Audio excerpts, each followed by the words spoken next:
Hey guys, welcome back to the channel. We're doing a little bit of a history video today, which if you watched this channel before, I very much enjoy history. This one is a video from BBC Timestamp, and it is what history gets wrong about the Tudors. I don't know a ton about the Tudors. I did like a really, really long time ago watch the Tudors show, but I don't think I watched it regularly. I'm thinking about that. It was the one with Jonathan Rhys Meyers. Um, so yeah, I've seen several episodes of it, but it's been a long time. So I think it was actually still running when I was watching it. So anyway, I will link this video in the description as well as a link to my Patreon and a link to where you can become a member here on Facebook that will get you access to videos that are scheduled to come out before the public sees them, um, as well as we're going to be doing some polls, getting your guys' input of the stuff that we watch. So, with that said, let's go ahead and get this video going. Anne Boleyn arrived at Henry's court fired up with radical ideas.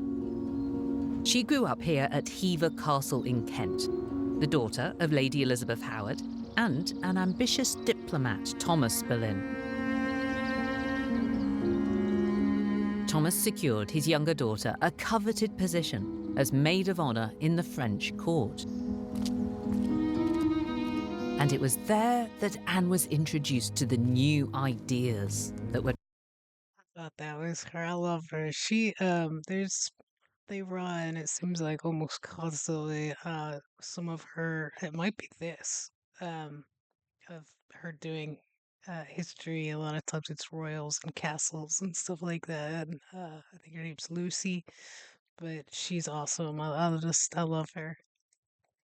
transforming Europe.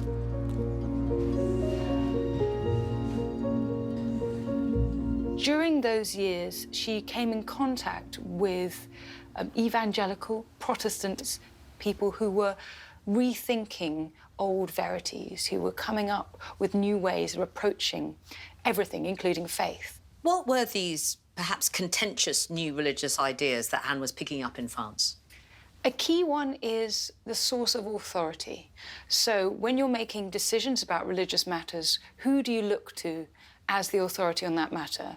Whether it's the Bible, Scripture, which is what these evangelicals were arguing, or whether you turn to the wisdom of the church. And followers of Luther said that actually the church was flawed, that the Pope was fallible. Do you think Henry would have taken these ideas about the authority of the Pope to heart if it hadn't been for Anne? I think Anne's pivotal because we know that Henry hates Luther. Anne obviously had a real hold on his heart and so could introduce ideas to him that other people couldn't possibly say. And is this something that's been downplayed by the people who see her as just a sex pot? I think that comes down to pretty misogynistic ways of seeing Henry VIII's wives in the past, actually, and that it's much easier if you can sort of boil them down to being a bit of skirt and not really anything more. And actually, with Anne, we do have something more. She is somebody who makes a massive difference in terms of English history. We could argue that Henry VIII would not have broken with the Roman Catholic Church if it weren't for Anne's influence. Anne was at court for several years before she turned the king's head. But when she did, Henry became besotted with her. They weren't lovers yet. Instead, in the private moments they had together, Anne took the opportunity to introduce Henry to a radical Protestant book. The book Anne's showing Henry is called The Obedience of a Christian Man by William Tyndale, the Protestant scholar. Now, this book is controversial. You might even call it seditious. Tyndale's seen as a heretic by the Catholic Church because his book implies that kings have lost their power to the Church. Anne's taken a serious risk smuggling this book out of France and into England, and then she's been bold enough to put it under Henry's nose. She's even marked a special passage for him to read. Kings, they are but shadows, vain names and things idle, having nothing to do in the world but if our Holy Father needeth their help. This is a book that me and all kings should read. The little interaction shows Anne beginning to persuade the king that maybe not all radical Protestants are bad, and that maybe breaking with Rome could hold advantages from them both. Anne was winning Henry round to some Protestant ideas. And she refused to sleep with the king until he'd made her his new queen. But there were many obstacles in her way. Henry was still married, and his wife had many supporters at court. Eustace Chapuis was devoted to Charles V, who just happened to be the nephew of Catherine of Aragon. Chapuis really loved Catherine of Aragon. It was said that he venerated her like a saint. And partly as a result of this, he really hated Anne Boleyn. In his letters to Charles V, Chapuis describes Anne as more Lutheran than Luther, and he slut-shamed her. He called her the concubine and the whore. And Chapuis really set up this image of Anne that does survive to this day as the wicked, evil seductress, as the original other woman. Anne's genuine intelligence and sense of political strategy just don't fit into this soap opera version of the story. In 1532, Thomas Cromwell became Henry's chief minister.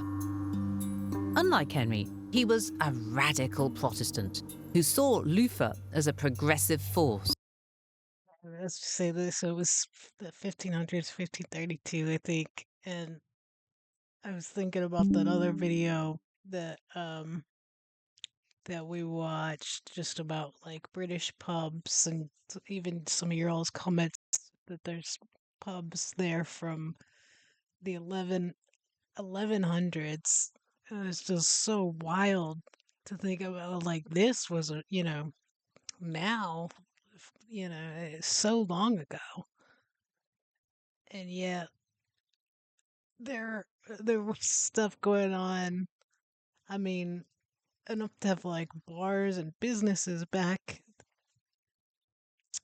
to 250 years prior to this.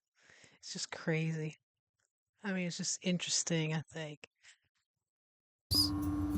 An ally of Anne Boleyn, he saw the king's great matter as an opportunity to advance the Protestant cause. Sorry, I know I keep stopping this, but I was also thinking about like what America is dealing with right now in politics and Christianity and pushing religion and everything, despite very clearly supposed to be separate church and state. It shows you how kind of young America is, that they're still dealing with things that have been dealt with before elsewhere, and dummies that don't know history, right? So Cromwell began to weave some expert political propaganda. He assured Henry that there was a way to get him his divorce, improve his finances, and enhance his political power. It would just take 2 Acts of Parliament. The first was drafted in 1533. This is the real, 1533. Okay, I was actual thinking 1300s. Act in restraint of appeals. Got And my because numbers this act backwards. banned appealing to the Pope in ecclesiastical matters, it meant that Catherine was now banned from appealing to the Pope in her and Henry's great matter. From this point onwards, it would be Parliament, not the Pope, it would be London, not Rome, that would be the final authority on the constitutional affairs of England. By this time, Anne had succumbed to Henry's advances. And in January 1533, before the act had even been passed, Anne discovered she was pregnant. To make sure a potential baby boy was legitimate, they quickly got married. Henry, who was still married to Catherine, was now a bigamist. The Pope expelled him from the Catholic Church. This guaranteed that Henry would burn in hell for eternity. But Henry didn't seem to mind too much, because with Cromwell busy drafting his revolutionary acts, Henry seemed to feel that his powers were limitless. A year later, Cromwell produced a second bill, the Act of Supremacy. This made Henry the supreme head of a new Church of England and severed all ties with Rome. But how could he possibly justify this massive break with Rome? Well, the first clue comes in the very first line of the Act in Restraint of Appeals, where we begin to see Cromwell emerging as one of history's biggest fibbers. It says, by diverse and sundry old authentic histories and chronicles, it's manifestly declared and expressed that this realm of England is an empire, governed by one supreme head and king having the dignity and royal estate of the imperial crown. What he's saying here is that Henry rules an empire. He is an emperor, as kings of England have been for centuries. And emperors are beholden to nobody, certainly not to the Pope. But where did this whole idea of empire come from? Who was Cromwell kidding? The truth is that Henry had no empire beyond the British Isles, apart from a precarious foothold in Calais that was increasingly expensive to defend from the French. But Cromwell wasn't. Hi guys, can you pinpoint her accent? I was just listening to say truth. She said truth. I know that's like an accent for a particular place there because I remember seeing it in a video, but they all get really jumbled and in my head. But yeah, if you guys know what accent that is or where she's from, let me know. Wasn't about to let facts like these get in the way of his master plan. To justify the passage of power from Rome to London, he manipulated English history. This is the 12th century book that Cromwell used as his source and his justification. It's the history of the kings of Britain by a Welsh monk called Geoffrey of Monmouth. And in it, he takes the story of the kings of Britain right back to one of Britain's best-loved legends, King Arthur and the Knights of the Round Table. But this is really pseudo-history. It's more like a collection of fairy stories. But these fairy stories were the diverse and sundry old authentic histories and chronicles Cromwell was relying upon for his claim that England really was an empire. The Queen might be able to spin Philip's disastrous. Sounds like American politicians right now. Stephen Miller just pulls stuff out of his ass. Half the population over here just goes along with it. They certainly don't check anything themselves.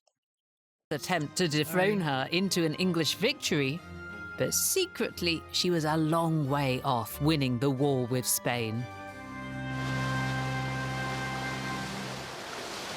Peace and unity come to England as the Spanish ships are broken by the storm. But that's just another big fib, because it's not the end of the story of the Spanish Armada. By the end of 1588, Elizabethan England was planning a counter-armada. The war with Spain was unfinished business. Around half of Philip's ships had made it home and were now being repaired. So in 1589, Sir Francis Drake led an attack on Spain. His orders were to destroy what was left of Spain's fleet, invade Spanish-owned Portugal, and put a Portuguese king on the throne. But the expedition failed. England's counter-armada was a disaster. Today, English people have forgotten the story of the counter-armada. Was it well known at the time, in the 16th century? Cuando se produce la catástrofe de la contraarmada, fue muy conocido en Inglaterra. La catástrofe fue horrible. Más de 20.000 hombres, más de las 4/5 partes de los hombres que participaron en la expedición perdieron la vida.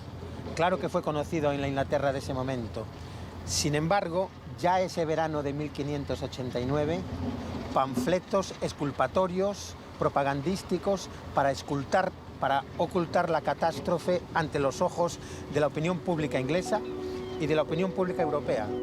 The pamphlets downplayed the failure and denounced negative accounts.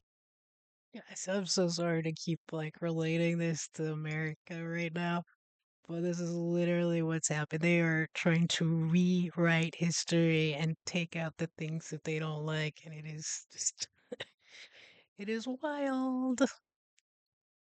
Accounts of the expedition as malicious slander.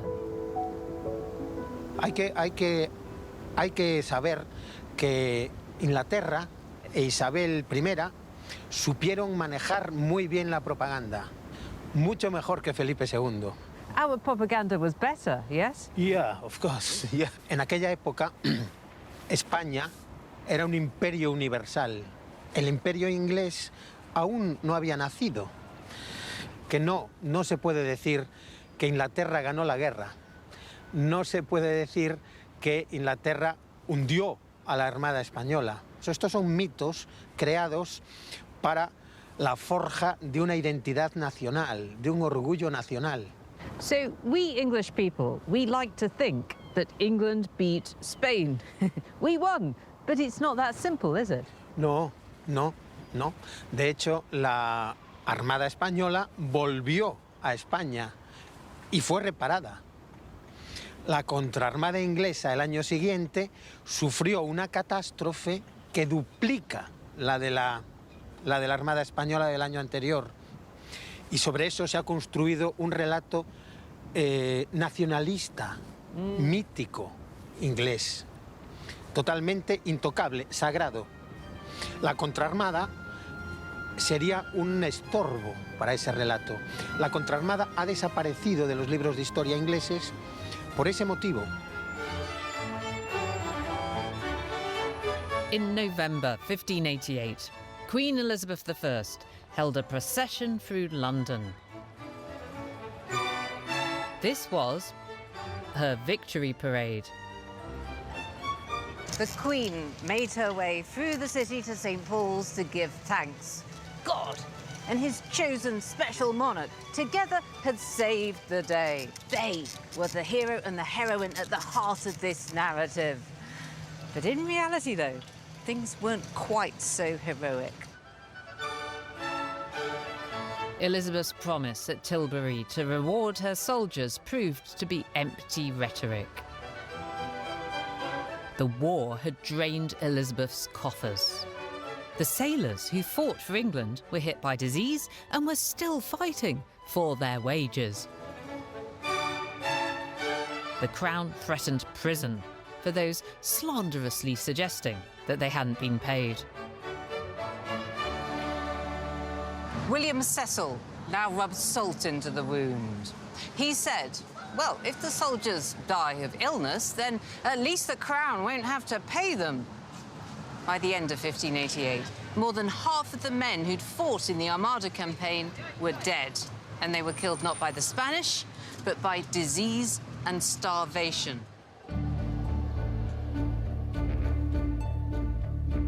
The reality of post-Armada England was economic crisis and an increasingly unpopular queen. It was time for a royal makeover. Elizabeth is now in her 50s, unmarried, and too old to produce the all-important heir to the throne. Her lustrous red locks have gone. Her face is pockmarked. More than ever, Elizabeth must conceal her frailties. Elizabeth has to manufacture an image of eternal youth.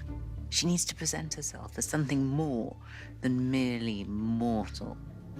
On goes the white lead makeup to cover up her smallpox scars,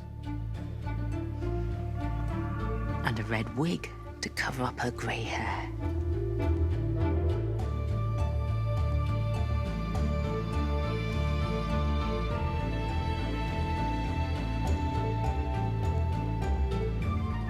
This is Elizabeth I as the Virgin Queen.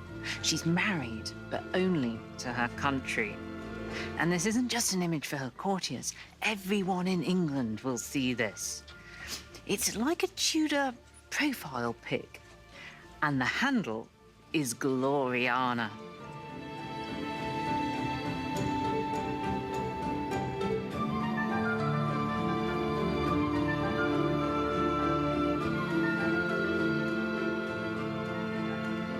What we're seeing here is the creation of an Elizabethan marketing campaign.